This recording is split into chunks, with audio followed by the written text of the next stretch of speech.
Hello friends, எல்லாருக்கும் வணக்கம். கடந்த 2 நாட்களா நம்ம சென்னை நகர்ல கொட்டி தீர்த்துட்டு இருக்கிற மழையானது முடிவுக்கு வரும் போல தெரியுது. சென்னையுடைய கடற்கரையை ஒட்டி நகர்ந்து வந்த இந்த புயலானது தற்போது சூலூர்பேட்டையிலிருந்து ஒரு 50 கிலோமீட்டர் தொலைவில் மையம் கொண்டிருக்கு. இன்னும் ஒரு சில மணி நேரத்துல மழையின் தாக்கமும் காற்றின் வேகமும் நிச்சயமா குறைய ஆரம்பிச்சிடும். ஆனா இந்த 2 நாட்கள்ல ஒரு வரலாறு காணாத அளவிலான மழை நம்ம சென்னை நகர்ல கொட்டி தீர்த்திருக்கு. டிசம்பர் 1ஆம் தேதியில இருந்து டிசம்பர் 4ஆம் தேதியான இன்னைக்கு காலை 8:30 மணி வரைக்கும் நகரின் எந்தெந்த பகுதிகளில் எவ்வளவு மழை பதிவாயிருக்கு அப்படின்றது நம்ம பார்த்துட்டு என்ன மாதிரியான பாதிப்புகளை இந்த புயல் சின்னம் நம்ம சென்னை நகர்ல ஏற்படுத்தியிருக்கு அப்படின்றதையும் பார்த்துடலாம். இந்த 4 நாட்கள்ல மட்டும் தண்டையார்பேட்டை, பொன்னேரி, திருக்கழிக்குன்றம் போன்ற பகுதிகளில் 30 சென்டிமீட்டர் மழையானது பதிவாயிருக்கு. வலசரவாக்கத்தை பொறுத்தவரையில 31 சென்டிமீட்டர் மழையும், அடையாறுல 32 சென்டிமீட்டர் மழையும் பதிவாயிருக்கு. அடுத்தபடியா நுங்கம்பாக்கம் மற்றும் கோடம்பாக்கம் பகுதிகளில் 33 சென்டிமீட்டர் மழையானது பதிவாயிருக்கு. நம்ம சென்னை நகரை பொறுத்தவரையில மிக அதிகப்படியான மழை பதிவான முதல் 3 இடங்களை எந்தெந்த பகுதிகள் பிடிச்சிருக்கு அப்படின்னு பார்த்தா, 3வது இடத்துல மீனம்பாக்கம் இருக்கு. இன்னைக்கு அதிகாலை 8:30 மணி வரைக்குமே 34 சென்டிமீட்டர் மழையானது பதிவாயிருக்கு.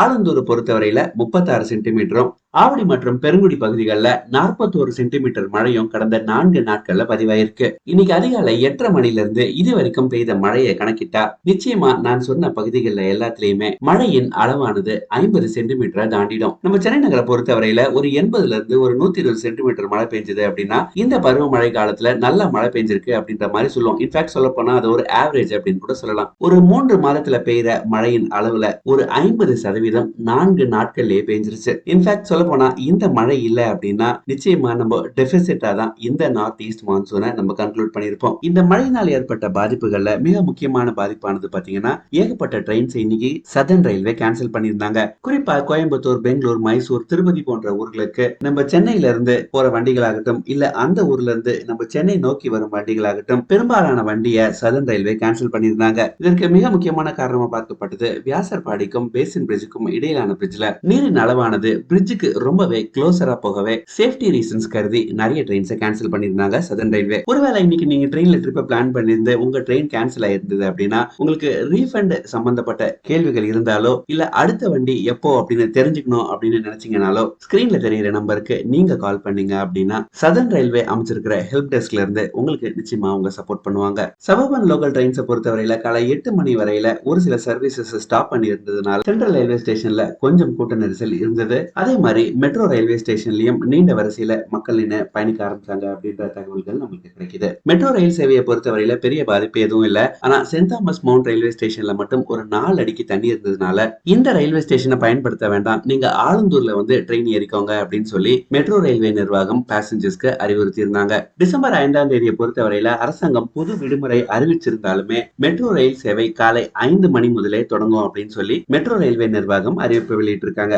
இந்த சேவையானது இரவு 11 மணி வரைக்கும் இருக்கும் அப்படின்னு சொல்லியிருக்காங்க. இப்ப இருக்கிற சூழ்நிலையில நம்ம சென்னையோட தெருக்கள் வெள்ளக்காடா மாறி இருக்கிற நிலையில மெட்ரோ ரயில்ல பயணம் செய்யறது ரிலேட்டிவ்லி ஒரு சேஃபான ஆப்ஷன். எம்டிசி பஸ்ஸஸ் ஆபரேட் செய்யப்பட்டிருந்தாலுமே சாலையில அதிகப்படியான நீர் தேங்கி இருக்கிறதுனால பேருந்துகளை இயக்கிறதுல சிரமம் இருந்தது. சென்னை ஏர்போர்ட்டை பொறுத்தவரையில ரன்வே ஒரு கடல் மாதிரி காட்சி அளிக்கிறதுனால அரைவல் அண்ட் டிபார்ச்சர் ஆபரேஷன்ஸ் நாளை காலை 9 மணி வரை நிறுத்தி வைக்கப்பட்டிருக்கு அப்படின்னு சொல்லி சென்னை ஏர்போர்ட் அத்தாரிட்டி தெரிவிச்சிருக்காங்க.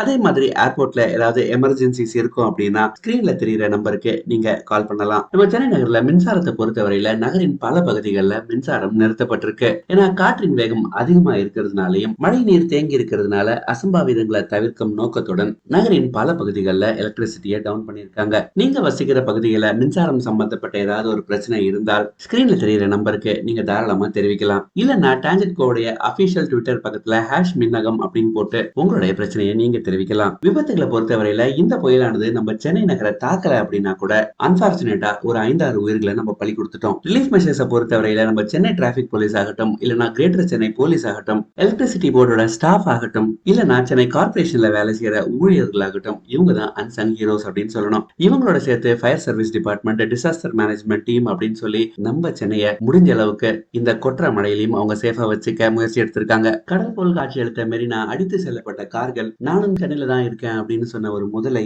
போன்ற நிறைய விஷயங்களை நம்ம முன்னாடி வச்சுட்டு ஆந்திராவை நோக்கி நகருது இந்த நிக்ஜாம் புயல். 2015க்கு அப்புறம் 2023ஆம் ஆண்டுல இயற்கை தான் சொல்ல வந்த செய்தியை சென்னை மக்களுக்கு தெளிவா சொல்லிட்டு போயிடுச்சு. இதே மாதிரி தகவல்களுக்கு மறக்காம நம்ம சேனலை சப்ஸ்கிரைப் பண்ணி வச்சுக்கோங்க.